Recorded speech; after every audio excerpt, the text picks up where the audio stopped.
अस्सलाम वालेकुम भाई। हमने पढ़ा एक ख़त।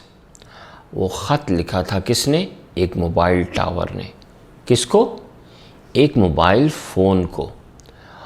और उसमें मोबाइल टावर का ये कहना था कि वो उसका काम और मोबाइल फ़ोन का काम एक सा है। तो कैसे है दोनों का काम एक सा? क्या बात दोनों में एक है? दोनों की मदद से हम फ़ोन पे बात कर सकते हैं। एक दूसरे से बात करने में दोनों का काम है। चलिए अब हम एक और ख़त लिखेंगे। ज़रा सुनिए कि ये ख़त कौन किसको लिखेगा। तख्लीकी लिखाई आप लिखेंगे वैसे ये ख़त। आइडिया क्या है? वो ये है, गाड़ी का स्टीयरिंग और टायर दोनों ही गोल शक्ल के होते हैं। नोट किया आपने? जो टायर होता है गाड़ी का वो, और जो स्टीयरिंग होता है, दोनों क्या होते हैं? गोल होते हैं। गाड़ी दोनों की मदद से ही चलती है। गाड़ी को चलने के लिए टायर भी चाहिए, स्टीयरिंग भी चाहिए। जैसे टावर और मोबाइल फ़ोन एक दूसरे के लिए ज़रूरी हैं, वैसे ही स्टीयरिंग और टायर। लेकिन स्टीयरिंग एक है, अकेला। मोबाइल फ़ोन की तरह वो भी तन्हाई का शिकार है। वो क्या सोचता होगा कि टायर किस तरह उससे बेहतर हाल में है। वो क्यों उदास होगा? पहले स्टीयरिंग के बारे में सोचिए, फिर स्टीयरिंग का ख़त टायरों को लिखिए।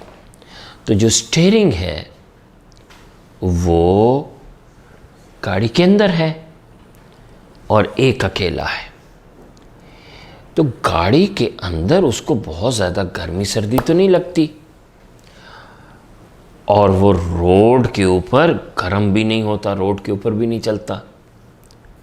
स्टीयरिंग, टायर तो गर्मी में चलते हैं, बाहर धूप में रहते हैं, रोड के ऊपर वो रगड़े जाते हैं, गर्मी भी लेते हैं, सर्दी भी लेते हैं। लेकिन बहरहाल ये तो है कि जो टायर हैं वो चार हैं। जब गाड़ी खड़ी होगी तो आपस में बातें कर सकते हैं। लेकिन स्टीयरिंग एक अकेला होता है। अब आपका क्या ख्याल है, स्टीयरिंग अगर ख़त लिखेगा टायरों को, तो उसमें क्या कहेगा? पहले तो वो लिखेगा मोहतरम या प्यारे टायरों, फिर वो कहेगा अस्सलामुअलैकुम, फिर ज़ाहिर है वो ये कहेगा कि हम दोनों का एक सा काम है, कि हम दोनों की मदद से क्या चलती है? गाड़ी चलती है।